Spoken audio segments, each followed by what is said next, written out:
everybody. Welcome to the Meadows Center for Water and the Environment. My name is Dianera, and right now we are at the headwaters of Spring Lake in San Marcos, Texas. So this is also the headwaters of the San Marcos River.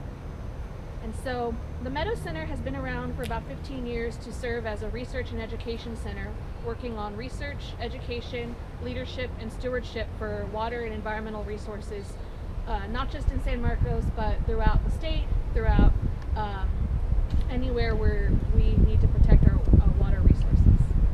So I've heard a lot of things about this river and how old it is. Can you give us a little more information as to like how old, how far back you can date this river?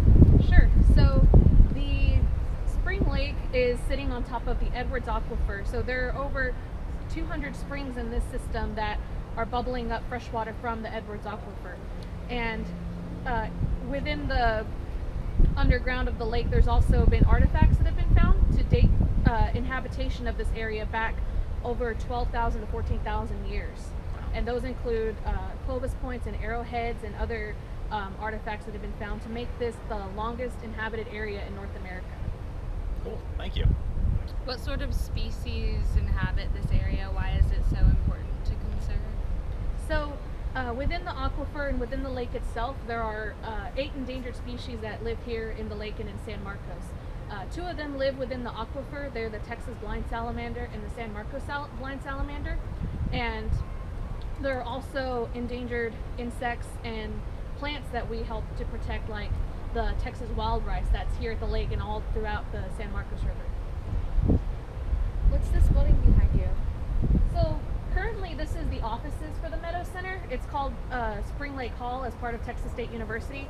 Before that, it was the Aquarina Hotel where people stayed back when this was a theme park.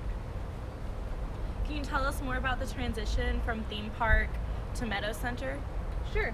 So before this was the Meadows Center 15 years ago, prior to that this was the Aquarina Springs theme park.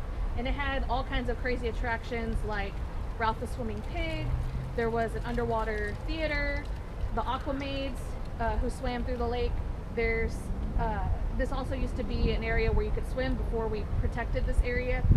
And when the theme park closed, then the university bought this land, and there is still something running from the theme park days, and that's the glass bottom boats. And actually the glass bottom boats go back even before the theme park days. And so besides the rich history of people who have been living here for thousands of years, the glass bottom boats themselves have been around for decades.